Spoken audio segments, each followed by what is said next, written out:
नमस्कार और प्रणिपात। आज एक ऐसे मुद्दे पर बात करेंगे जिस पर सामान्य तौर पर बात करने से बचा जाता है, क्योंकि जब मार्केट में व्यू लाइक का या व्यूवरशिप का इतना सारा ट्रेंडिंग कंटेंट है, टॉपिक हैं, तो फिर ऐसे मुद्दे पर बात क्यों करें। पहला सवाल यही आता है।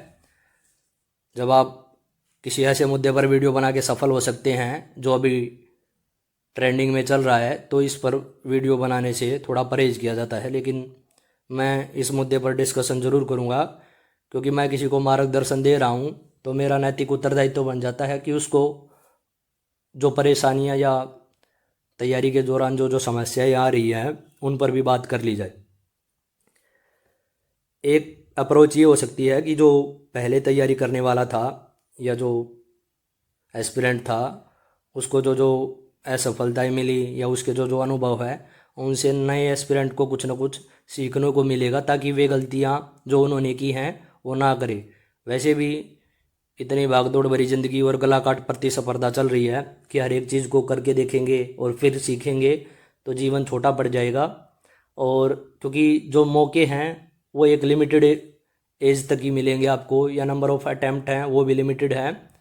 फिर ये सिर्फ बातें ही रह जाएंगी। जब आपकी एज निकल जाएगी या जो पेपर देने के जितने मौके थे वो ख़त्म हो चुके हैं, तो फिर इन मुद्दों पर बात करने का कोई लाभ नहीं रह जाएगा। जैसे एक अप्रोच ये भी हो सकती है, मैं सब चीज़ें प्रैक्टिकल करके ही देखूंगा। जैसे एक जहरीला सांप है, वो आपको पता है इसमें जहर है, तो प्रैक्टिकल करके देखेंगे तो सांप के सामने जाइए और कटवा लीजिए, पता चल जाएगा कि इसमें जहर है। अभी समय ये है कि जो कुछ दूसरों के अनुभव से एज इट इज़ मिल रहा है और वो फ़ायदेमंद है, तो उसको ग्रहण करने में परेशानी नहीं होनी चाहिए। चलिए शुरू कर लेते हैं। हो सकता है व्यू लाइक या देखने वाले दर्शकों की संख्या कुछ कम हो, लेकिन मैं बताऊंगा ज़रूर कि एक जो तैयारी करने वाला है वो क्या फेस कर रहा है। ख़ासतौर पे जो 1 2 3 नंबर से 5 नंबर से कट ऑफ से दूर रह गए और सेलेक्ट नहीं हो पाए। मैं खुद अपने बता देता हूँ, 0.25 से एक अच्छी पोस्ट पर सिलेक्शन रह गया था। उसके बाद पछतावा भी बहुत होता कि ऐसा कर लेते तो ऐसे हो जाता, ये कर लेते तो वो हो जाता। उन चीज़ों से थोड़ा बच लेंगे तो हो सकता है जो पॉसिबिलिटी है सिलेक्शन की वो बढ़ जाएगी। ऐसी बातें पर डिस्कशन करेंगे। देख लेते हैं क्या इम्पोर्टेंट बातें हैं। पहली गलती तो क्या करते हैं, एक सब्जेक्ट के लिए एक से अधिक किताबें या एक से अधिक सोर्स ऑनलाइन ऑफलाइन आप शुरू कर देते हैं। जैसे हिंदी पढ़ रहे हैं आप, पहले उसका ऑनलाइन कंटेंट शुरू कर दिया आपने, कोई क्लास लेनी शुरू कर दी, 2 4 दिन वो पढ़ी, फिर दूसरा 2 4 दिन, फिर आप ऑफलाइन एक किताब ले आए, फिर तीसरे दिन आप फिर से ऑनलाइन पे चले गए, तो ना सिलेबस पूरा कर पाएंगे ना रिवीजन कर पाएंगे। और पढ़ कितना ही लीजिए, यदि रिवीजन नहीं हुई तो सारा बेकार है। एक कंटेंट या एक टॉपिक या एक पूरी किताब या एक पूरा कोर्स एक ऐसा सेलेक्ट कर लीजिए जो आपके जो पेपर का जो सिलेबस है या पैटर्न है उससे मैच होता है, जो पूरा सिलेबस को कवर करा रहा है। ऐसी बुक ले लीजिए और फिर बार बार उसी की रिवीजन करनी है। दूसरे सोर्स पे फिर आपको नहीं जाना है। आपका सिलेबस यदि उससे मैच हो रहा है और सारी बातें उसमें हैं, तो उस सोर्स पर अपने पर भरोसा रखिए और बार बार उसी की रिवीजन कीजिए। आप क्या करते हैं, अलग अलग सोर्सेज ले लेते हैं। जैसे H TET, C TET, DSSB, SSC, CET, HSSC, इन कोर्सेज की अभी बाढ़ आई हुई है और आप हर एक का कोर्स परचेज कर लेते हैं। फिर से वही reasoning, English, Hindi, math, GK आपको पढ़ाया जाएगा और अलग अलग सोर्स से पढ़ाया जाएगा। फिर एग्ज़ाम हॉल में रिकॉल नहीं कर पाएंगे आप, क्योंकि उसको रिवाइज करने का आपके पास समय नहीं बचेगा और ना आपके पास कोई दिशा है या गाइडलाइन है कि आपने ऐसे उतारे थे ये टॉपिक अपनी कॉपी में, तो मैं इनको अब ऐसे रिवाइज करूं। वो समय बच भी नहीं पाएगा और वो तैयारी का वो लेवल आपका बन नहीं पाएगा जो सफलता दिलाता है। इंग्लिश, हिंदी, रीजनिंग, जीके जो कंटेंट एक प्लेटफॉर्म पे पढ़ाए जा रहे हैं, ये मान के चलिए कि जम्मू कश्मीर में और कन्याकुमारी में ABCD वही हैं। उनको थोड़ा थोड़ा घुमा फिरा के हर प्लेटफॉर्म पे परोस दिया जाएगा और आप इसलिए हर नया बैच परचेज कर लेते हैं कि अभी उसकी वैकेंसी आई है। एक बात और बताता हूँ मैं, 500 का बैच है वो plus premium plus plus premium करके वो 700 में दे रहे हैं, उसमें ये चीज़ एडिशनल मिल गई। ऐसा वो बैच पहले इतना अच्छा बैच था तो सिलेक्शन क्यों नहीं दिलवा पाया, जो अब दोबारा उसको परचेज कर रहे हैं आप। फिर एक एक गलती और करते हैं, यदि कंटेंट अच्छा था तो दूसरे को बदल लेते हैं क्योंकि यहाँ से सिलेक्शन नहीं हुआ है। सोर्सेज पे अपने कंटेंट पे भरोसा रखिए और उसी की बार बार रिवीजन कीजिए। बार बार यदि अलग अलग बैच परचेज करेंगे तो वो हिंदी के 10 टॉपिक किसी ने पढ़ा दिए, 20 टॉपिक किसी ने पढ़ा दिए, वो नया कोर्स आपको चिपका दिया जाएगा नए एग्ज़ाम की चिट लगा के, और फिर आप उसी में भटकते रह जाएंगे। सॉल्यूशन बता देता हूँ मैं इसका।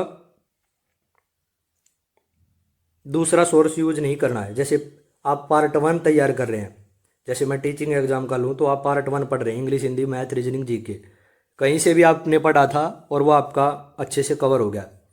अब जब नई वैकेंसी आई तो कोई कोर्स खरीद रहे हैं आप और उसमें पार्ट 1 पार्ट 2 दोनों शामिल ले लिया आपने। पार्ट 1 आप दूसरी बार कर रहे हैं दूसरे टीचर से, ये गलती नहीं दोहरानी आपको। पार्ट 1 आपका हो चुका है, पार्ट 1 को और सोर्स से नहीं पढ़ेंगे आप, वहीं बातें दोबारा दोबारा 3 3 बार पढ़ेंगे घुमा फिरा के, तो फिर पजल हो जाएंगे।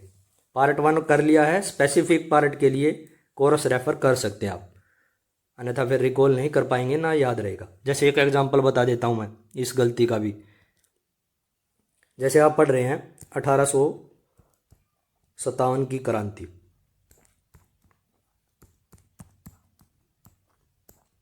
ठीक, उसमें एक टीचर पढ़ा रहा था कि ये किस दिन हुई थी, इसका दिन कब से शुरू हुई थी। फिर पढ़ाया उसने इसमें प्रमुख नेता कौन कौन से थे। तीसरे नंबर पे उसने बताया कि क्रांति के मुख्य केंद्र क्या क्या थे, और फोर्थ नंबर पे उसने बताया कि इसका मुख्य कारण क्या था। यहाँ से आपने ये चीज़ें पढ़ ली। अब आपकी जो गलती हो रही थी, वो जो आपका कमज़ोर पक्ष था, वो केंद्र याद नहीं कर पा रहे थे आप।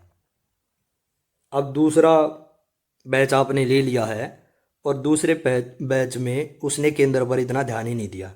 जो आपकी गलती थी वो जस की तस बनी रही और आप विद्रोह के प्रमुख केंद्र जो है वो स्किप हो जा रहे दिमाग से, क्योंकि उसने इसमें एक पॉइंट और ऐड कर दिया है कि उस क्रांति के प्रमुख नेता हैं या डे हैं, उस पर उसने पूरा कोर्स रटवा दिया आपको। बार बार इन्हीं मुद्दों पर वो जोर दे रहा है, और जो आपकी केंद्र वाली गलती थी वो एज इट इज़ रहेगी। और क्योंकि नए बैच वाला इस पे और इस पे ज़्यादा फोकस कर रहा है, तो ये वाला पोर्शन अब जो है वो विस्मृति की ओर चला गया। धीरे धीरे ये जितने केंद्र याद थे वो भी भूल जाएंगे आप, और पेपर में फिर प्रमुख केंद्र आ गया, वो आप फिर छोड़ के आ गए क्योंकि आप टिक नहीं कर पा रहे हैं कि वो क्या था।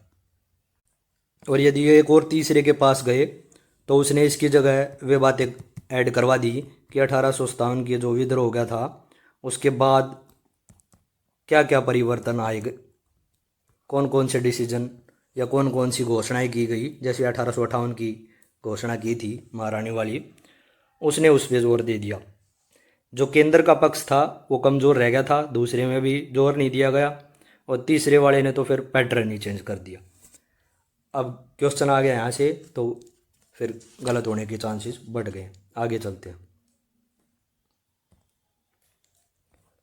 दूसरा पॉइंट ये है कि टॉपर या सिलेक्टेड कैंडिडेट को ब्लाइंडली फॉलो ना करें। वो बेशक मैं हूँ या दूसरा है या तीसरा है, उसको आंख बंद करके फॉलो नहीं करना है। उसकी सामाजिक आर्थिक परिस्थिति टर्म कंडीशन कुछ और रही होगी, आपकी कुछ और है, तो उसकी मान लिया आप स्ट्रेटजी देखेंगे या उसकी बुक लिस्ट देखेंगे तो हो सकता है कुछ बातें आपको सत्य प्रतीत हो, तो पर कुछ ऐसे भी हैं जो मिसगाइड करते हैं या झूठ बोलते हैं, और आजकल चल भी ज़्यादा ऐसा ही रहा है। लेकिन ऐसा नहीं है कि सभी बेईमान हैं या सभी गलत गाइड कर रहे हैं।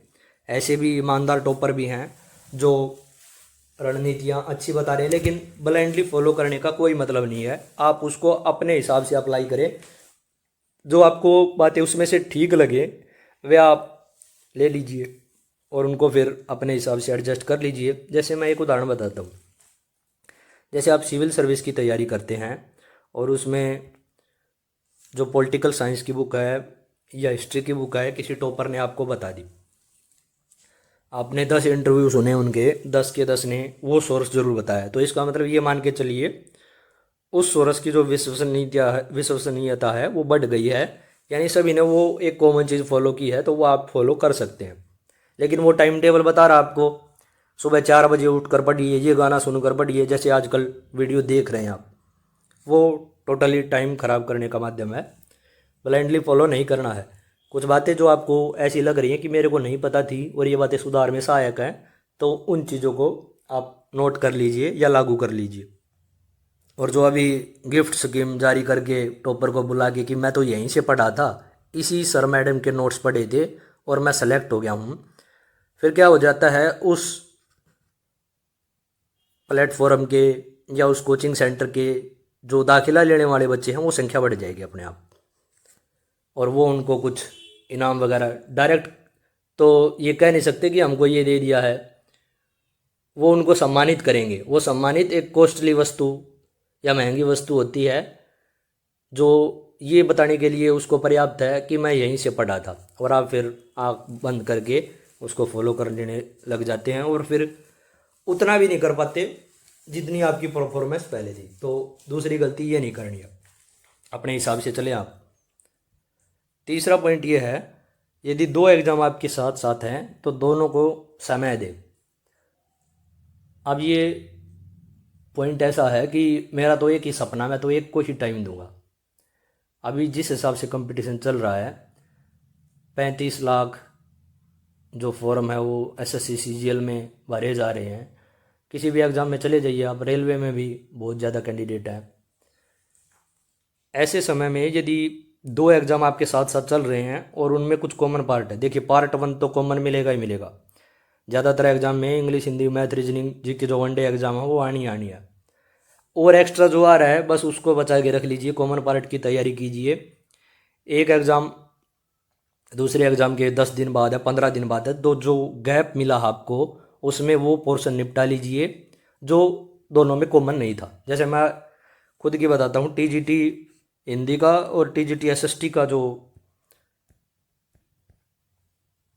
DSSB का एग्ज़ाम था वो 1 हफ्ते के गैप पे था। पहले टीजीटी एसएसटी था, इसकी तैयारी अच्छी थी, एनसीईआरटी भी कवर हो चुकी थी, पेपर 1 भी बढ़िया हो चुका था, 10 नंबर की जो टीचिंग पेडागोजी लास्ट में आती है, मैथडोलॉजी, वो भी कवर होगी थी। और ये एग्ज़ाम दिया, इसका सिर्फ वो पोर्शन छोड़ दिया जो इसमें कॉमन नहीं है। अब कॉमन क्या नहीं है, तो इसमें सिर्फ साहित्य बच गया, हिंदी लिटरेचर, और ये इसमें कोई समानता नहीं है। बाकी पेपर 1 यहाँ भी आ रहा है, पेपर 1 यहाँ भी आ रहा है, हिंदी ग्रामर यहाँ भी आ रही है और यहाँ भी आ रही है। लास्ट के जो 10 नंबर की टीजीटी में आता है वो यहाँ भी आ रहा है, यहाँ भी आ रहा है। ये कवर हो गया, पेपर 1 दे दिया, उसमें ग्रामर भी थी, हिंदी वाली भी थी, हिंदी वहाँ भी थी। 10 नंबर का जो लास्ट में पोर्शन वो भी आता है। तो मैं देख रहा हूँ 100 नंबर तो पहले वाले, और लास्ट के 10 नंबर, 100 जो 10 नंबर का मटेरियल है दोनों में समान है, और इसमें जो हिंदी का पार्ट आ रहा है वो यहाँ ज़्यादा आ रहा है। अब ये चीज़ें दोबारा नहीं करेंगे। जो आपको 1 हफ्ते का गैप मिला जो मेरे को, उसमें सिर्फ हिंदी लिटरेचर की तैयारी की, और वो थोड़ी बहुत तैयारी पहले करके रखनी है जब आप साथ साथ तैयारी कर रहे थे। बस ये बताना चाह रहा हूँ मैं, थोड़ी बहुत तैयारी करके रखनी है, ताकि एकदम से आप हिंदी साहित्य उठाएंगे तो कवर अप नहीं कर पाएंगे। हिंदी साहित्य का यदि बेस आपका क्लियर है तो फिर रिवीजन बच जाएगी। इतना मटेरियल छोड़ लीजिए कि रिवीजन के लिए 1 हफ्ता मेरे लिए पर्याप्त है। यदि इसकी तैयारी कर रहा हूँ या इसकी तैयारी कर, और दोनों में जो रैंक है वो ऊपर के जो 20-30 बच्चे हैं उनमें है। वैसे पहला वीडियो चैनल पे पड़ा भी है, वो उठा के देख सकते हैं आप। इसकी तैयारी करता और पेपर ऐसा आ गया जो मेरे सिर के ऊपर से चला गया। ये साहित्य पे मैंने काटा मार दिया, इसकी मैं कर ही नहीं रहा, क्योंकि मेरा सपना तो ये हो गया ना, मेरे को तो यहाँ जाना है, और इसको मैं छोड़ के बैठा हूँ। तो यहाँ बात बनी नहीं, मेरी दाल गली ही नहीं। ये पेपर ऐसा आ गया बिल्कुल बाउंसर, हौसला टूटा। अगले हफ्ते मान लिया दूसरा पेपर होता तो इसमें भी काम खराब हो जाता, क्योंकि ये बात दिमाग में रहती, एसएसटी तो गया। ये अच्छा हो गया, तैयारी अच्छी थी, ठीक है, लेकिन इसकी तैयारी बिल्कुल जीरो नहीं कर रखी थी, क्योंकि ये बैकअप प्लान के रूप में एक ज़रूर रखना है। हो सकता है जब एग्ज़ाम आता तो ये पहले हो जाता तो इसको भी अच्छा करते, क्योंकि जो बेसिक पार्ट है वो समान है। फिर लिटरेचर पे शुरू में ज़्यादा ध्यान दे लेते, इसमें जो पार्ट बच जाता एनसीईआरटी का या और एक्स्ट्रा सोर्सेज का, वो उस बचे हुए समय में रिवाइज कर लेता। तो ये तरीका करना, दो एग्जाम साथ साथ है तो ये गलती नहीं करनी कि मैं तो एक ही दूंगा दूसरे को बिल्कुल छोड़ दिया। हो सकता है यहाँ का पढ़ा हुआ वहाँ काम आ जाए, ये बात बिल्कुल अपने दिमाग में अच्छे से बैठा लीजिए आप। आगे चलते हैं।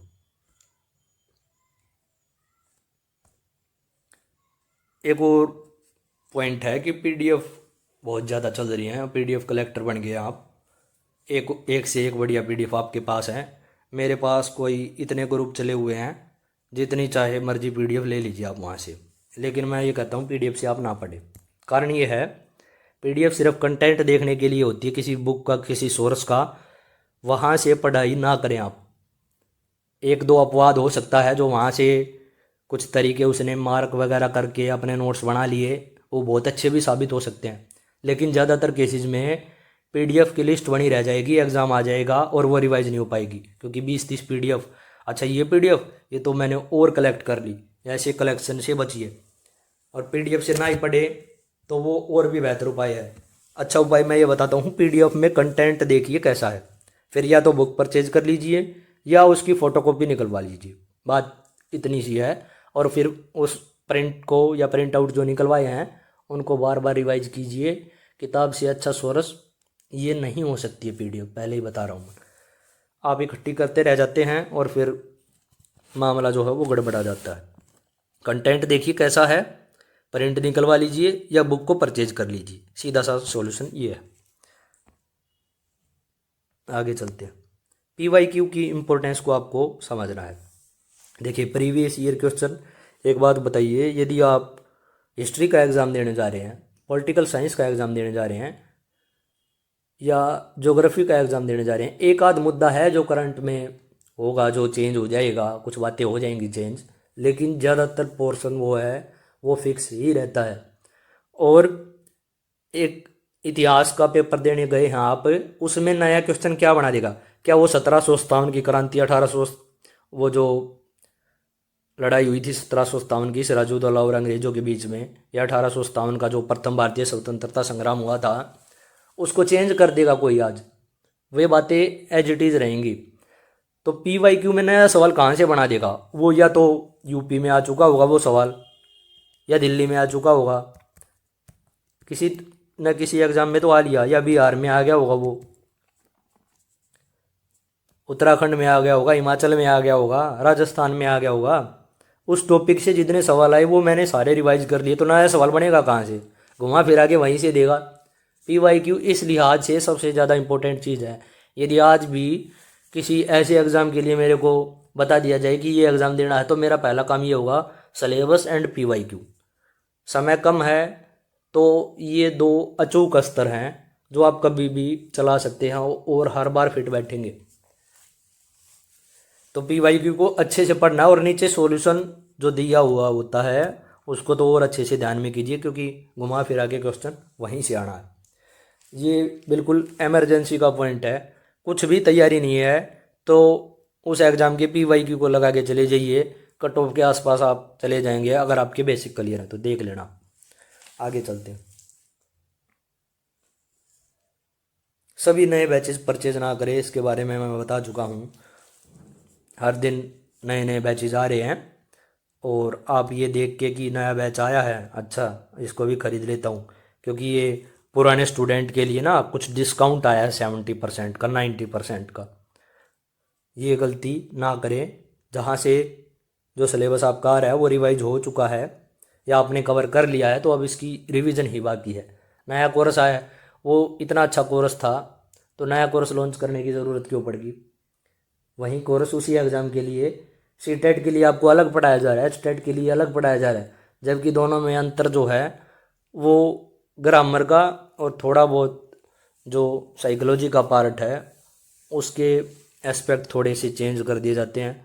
नहीं तो आप एसएससी देने गए, वहीं सिलेबस फर्स्ट पार्ट का DSSB के पेपर 1 में आ रहा है, वहीं रेलवे में आ रहा है। कुछ चीज़ों का अंतर होता है। नए नए बैच खरीदने के चक्कर में आप ना पड़े, पैसा भी बर्बाद करेंगे और समय भी। अगला है कि यदि एग्ज़ाम में क्वेश्चन बन रहे हैं आपके, तो वो सोर्स आपको चेंज नहीं करना है। क्वेश्चन बनने का मतलब है आप एक सोर्स पढ़ के गए थे और एग्ज़ाम हॉल में वहाँ से क्वेश्चन आए और आपने कर दिए और आपके ठीक हो गए। अब वो सोर्स आपने चेंज करना ही नहीं। जैसे मैं अपनी बताऊँ तो रीजनिंग का और हिंदी का एक ही सोर्स है मान लिया मेरे पास, और एग्ज़ाम देने गया मैं, 20 की यदि रीजनिंग आ रही है और मेरे 17 क्वेश्चन 16 क्वेश्चन ठीक हो रहे हैं, तो मैं इस सोर्स को चेंज नहीं करूँगा। चाहे बेशक टॉपर बताए या मेरा भाई बताए या वो सेलेक्टेड बताए, उसकी मान के मैं अपना सोर्स चेंज नहीं करूँगा। यदि उस सोर्स से मेरे क्वेश्चन बन रहे हैं, वहाँ सोल्व हो रहे हैं और वो ठीक भी हो रहे हैं, फिर चेंज नहीं करना आपको। आप गलती क्या करते हैं, दूसरे की मान के या मेरी मान के अपना सोर्स चेंज कर देते हैं और फिर भारी पड़ जाता है। मेरे लिए एक सोर्स अच्छा है, ज़रूरी नहीं है आपके लिए अच्छा हो, ये बात अपने दिमाग में रखें आप। यदि कट ऑफ से काफ़ी दूर हैं आप, तो कंटेंट एंड सोर्स को बदलने की ज़रूरत है। जैसे एक कट ऑफ गई 200 में से 120, आपके नंबर आए 62, आपके नंबर आए दूसरी बार 68, कट ऑफ और बढ़ती जा रही है, कट ऑफ 125 चली गई और आपके नंबर आ गए 64। अब आपको अपना सोर्स या अपनी जो कंटेंट है, स्टडी मटेरियल है, उस पर ज़्यादा गंभीरता से सोचने की ज़रूरत है और यहाँ आमूलचूल परिवर्तन की आवश्यकता है। मतलब काफ़ी चीज़ें चेंज करनी पड़ेंगी आपको, क्योंकि कट ऑफ के आसपास भी नहीं लग रहे हैं।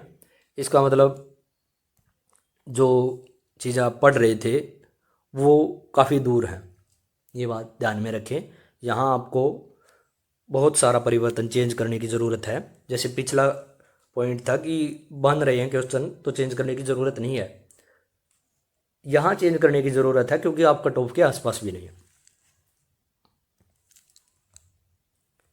मैथ के जो टीचर हैं या मैथ के सब्जेक्ट के लिए टीचर या गाइड करने वाला आपके लिए ज़रूरी, कारण ये है अभी जो शॉर्ट ट्रिक चल रही हैं वो समय बचाने के लिए माकूल है। जैसे सब क्वेश्चन आते हैं कि एक व्यक्ति एक काम को 20 दिन में करता है, दूसरा 30 दिन में करता है, फिर इससे एलसीएम ले लिया जाता है या ऊपर ले लिया जाता है एलसीएम और फिर जल्दी से इसको निकाल लिया जाता है। दूसरा तरीका ये है फिर एक दिन का काम नोट करें, दूसरे दिन का काम नोट करें, ये बेसिक तरीका है। बेसिक तरीका थोड़ा टाइम ज़्यादा लेने वाला हो सकता है, इसलिए शॉर्ट ट्रिक चल पड़ी हैं और इसी प्रकार के कोर्सेज और बैचेज चल रहे हैं। मैथ के लिए टीचर मैं ये मानता हूँ आज के कंपटीशन एग्ज़ाम के लिए ज़रूरी हो जाता है। शॉर्ट ट्रिक आपको आनी चाहिए और वो टीचर और भी बेस्ट है जो बेसिक तरीका भी साथ साथ बता रहा है और उसके बाद शॉर्ट ट्रिक बता रहा है। जो प्रैक्टिकल सब्जेक्ट है उसके लिए एक टीचर की या गाइड करने वाले की आपको सख्त ज़रूरत है। यदि बुक ले आए और वहाँ ये 20-30 कुछ छपे हुए हैं, यहाँ एलसीएम ले दिया और मिनटों में आंसर निकाल दिया, तो ये समझ नहीं पाएंगे 20 क्या है, ये 30 कहाँ से आया, ये 60 कहाँ से बना दिया।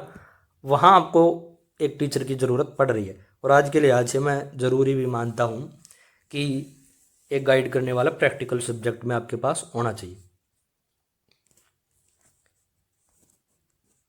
अगला है कि ऑल इन वन बुक से ना पढ़े। ऑल इन वन बुक ये होती है कि सारा कंटेंट इसी एक किताब में शामिल है और इस किताब के पेज है 270। इसमें हिंदी भी है, इंग्लिश भी है, मैथ भी है, रीजनिंग भी है, जीके भी है। ये पेपर 1 की बहुत ही अच्छी पुस्तक बना दी, बाहर बहुत अच्छे अच्छे शब्दों में बड़ा बड़ा पब्लिशर छपा हुआ है और आपने ले ली। गलती कर रहे हैं आप। एक सब्जेक्ट के लिए एक बुक, दूसरे सब्जेक्ट के लिए दूसरी बुक। कारण ये है ये जो बुक बनाई गई होगी ये सोच विचार के और थोड़ा गहन अध्ययन करके बनाई गई है और सारी चीज़ों को कवर करने की संभावना है। दूसरे सब्जेक्ट के लिए ये इंग्लिश के लिए है, ये हिंदी के लिए है, मतलब विशिष्टता होने की संभावना ज़्यादा है। यहाँ 270 पेज में आप सारा कुछ कवर कर रहे हैं। यहाँ से फिर आप जो अभी एग्ज़ाम का पैटर्न चल रहा है या प्रतियोगिता चल रही है, असफल होने की संभावना यहाँ से बढ़ जाएगी। यहाँ से या तो एक सोर्स ये या ऑनलाइन सोर्स, ऑनलाइन भी एक सब्जेक्ट के लिए एक टीचर। अच्छा, एक सिस्टम और चल रहा है। एक ऑनलाइन प्लेटफॉर्म पे गए आप, ऑनलाइन वाले पे, उसका आपको वहाँ टीचर मैथ बहुत अच्छा पढ़ा रहा है। मान लिया आप मैथ के लिए गए थे, साथ में सस्ते के चक्कर में आपको रीजनिंग, हिंदी, इंग्लिश, जीके भी चिपका दिया गया क्योंकि थोड़ा ही पैसा और लग रहा है। थोड़ा पैसा तो और लग रहा है, ये समय बर्बाद जा रहा है आपका। ऑनलाइन के लिए एक टीचर के लिए एक सब्जेक्ट पढ़ने गए हैं तो उससे वही सब्जेक्ट पढ़िए जो आपको समझ आ रहा है या जिसमें आपको लग रहा है कि हाँ ये कुछ जानता है। दूसरे सब्जेक्ट के लिए दूसरा ऑनलाइन यूज कर लीजिए, तीसरे सब्जेक्ट के लिए तीसरा ऑनलाइन यूज कर लीजिए। ये नहीं करना कि यहाँ से सस्ता पड़ जाएगा तो इसी से सारे पढ़ने हैं, जो बेस्ट है वहाँ से पढ़े। तीसरे के लिए आपकी बुक बेस्ट है तो बुक से पढ़े, तीसरा यहाँ से फिर ना पढ़े, ये डबल ट्रिपल हो जाएगा, फिर रिवीजन नहीं हो पाएगी। अगले पे चलते हैं। ये बातें कोई बताता ही नहीं है क्योंकि किसी को समय नहीं है, ना देखने वालों को समय है ना बताने वालों को। अच्छी अच्छी बातें 5 मिनट में ख़त्म हो जाए। इस बार सिलेक्शन आपका पक्का होगा, ये हेडिंग आपको दिख जाए तो आप ही हैं, आप ही हैं। अगला पॉइंट है सिलेबस को ध्यान में रखकर तैयारी करें। कोई भी एग्ज़ाम देने जा रहे हैं पहले उसका सिलेबस देखिए, PYQ देखिए कि कैसे कैसे क्वेश्चन आ रहे हैं। आप सीधा तैयारी करना शुरू कर देते हैं, थोड़ा तो चेंज होता है। DSSB का पेपर 1 देने गए, टॉपिक थे, फिर TRT देने गए, TGT देने गए, फिर PGT देने गए। थोड़ा थोड़ा क्वेश्चन के लेवल में भी अंतर मिलेगा आपको, टॉपिक वहीं मिलेंगे, डिफ़िकल्टी का लेवल थोड़ा सा चेंज करता रहता है। क्वेश्चन को घुमा फिरा के पूछने की बात शुरू हो जाती है। या फिर DSSB से आप SSC देने गए, हर एक एग्ज़ाम का अपना अपना एक ख़ास बात होती है, एक क्वेश्चन बैंक होता है, उनमें थोड़ा थोड़ा अंतर मिलेगा। तो आपको ये करना है कि सिलेबस ज़रूर ध्यान में रखना है जब आप अगला एग्ज़ाम देने जाएं। सिलेबस को ध्यान में जब आप रखेंगे तो एक और एग्जांपल देता हूँ। जैसे कोई प्रैक्टिकल सब्जेक्ट लीजिए और उसका पहला चैप्टर देखिए जिसमें थ्योरी भी हो प्रैक्टिकल भी हो। एक ऐसा सब्जेक्ट जैसे स्टैटिस्टिक्स है, उसमें थ्योरी भी है और प्रैक्टिकल भी है। उसका पहला चैप्टर जब आप देखेंगे तो वो प्योरली थ्योरी बेस मिलेगा। और जब किसी भी एग्ज़ाम देने जाएंगे, जैसे ग्रेजुएशन में यदि स्टैटिस्टिक्स आपका सब्जेक्ट है, पोस्ट ग्रेजुएशन में है, आप उसका एग्ज़ाम देने गए तो उसमें आप देखेंगे पहला एक आध क्वेश्चन ऐसा मिलेगा जो पहले ही चैप्टर से है।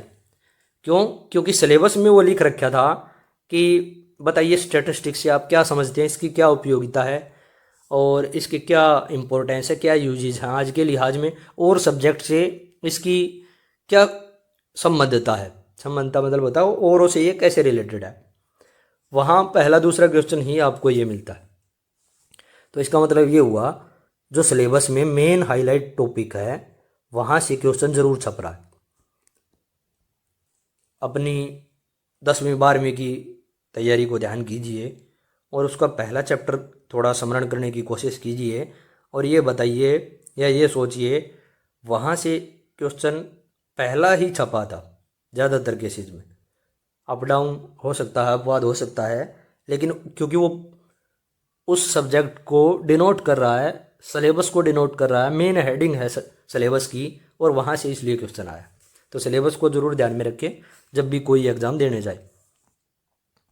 अगला पॉइंट है रिवीजन कैसे करें। सबसे इम्पोर्टेंट पॉइंट आ गया है, आखिरी पॉइंट है ये। देखिए जैसे मैथ पढ़ रहे हैं आप और मैथ को आप ऑनलाइन सोर्स से पढ़ रहे हैं, क्या करेंगे आप, उस टीचर जो ऑनलाइन पढ़ा रहा है एक कॉपी लिया आपने और जो जो वो बता रहा है वो सारी चीज़ें नोट कर ली। इवन जो क्वेश्चन वो लिखा हुआ आ रहा है उस पर, बेशक उसका प्रिंटेड है, वो भी आपने हाथ से नोट कर लिया। ये क्वेश्चन नोट कर लिया और नीचे कर लिया मैंने सॉल्यूशन। ये मेरा क्वेश्चन था, ये मैंने कॉपी में बनाया, क्वेश्चन नंबर 1, फिर क्वेश्चन नंबर 2, ऐसे ही क्वेश्चन भी, नीचे सॉल्यूशन भी, बेसिक तरीका भी, फिर 3, फिर ये टॉपिक जैसे पूरा हो गया, फिर ऐसे ही अगला जैसे नोट्स बनाते हैं आप, सिलेबस कवर हो गया। अब आप क्या करेंगे, रफ कॉपी लेंगे और इस सॉल्यूशन को ढक लेंगे या इसको देखेंगे नहीं, या इसके ऊपर रफ कॉपी ही रख लेंगे, यहाँ पे सिर्फ क्वेश्चन दिखाई देना चाहिए और इस रफ कॉपी में सीधा सॉल्यूशन शुरू, कुछ नहीं देखना, सीधा आंसर, और वो आंसर भी वो शॉर्ट ट्रिक वाला। बेसिक तरीका आपने रिवाइज कर लिया एक बार, सीधा शॉर्ट ट्रिक। दूसरा क्वेश्चन देखा, यहाँ कॉपी रखी, रफ कॉपी या प्रैक्टिस कॉपी, सिर्फ क्वेश्चन देखना है और यहाँ सिर्फ सॉल्यूशन।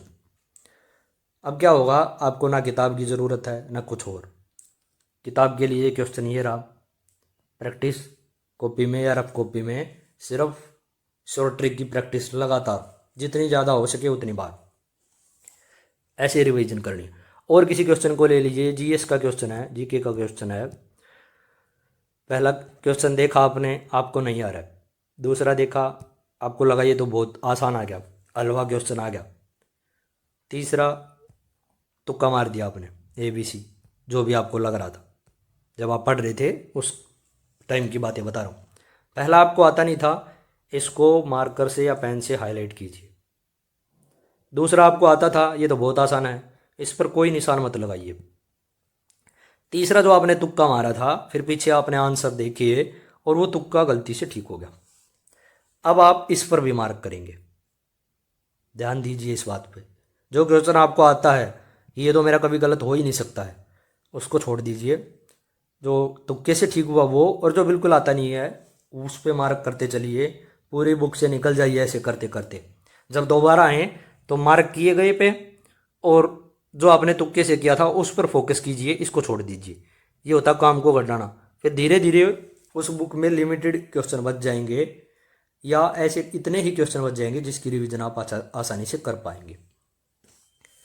और किसी सब्जेक्ट को ले लीजिए, हर एक का रिवीजन ऐसे ही करना है। और एक बात और बता देता हूँ, अब जो क्वेश्चन का पैटर्न है, पूछने का तरीका है, वो पुराने तरीके लगभग जा चुके हैं। जैसे पूछ लेता था भारत कब आज़ाद हुआ, अब पूछता है कि उसके पीछे क्या कारण थे।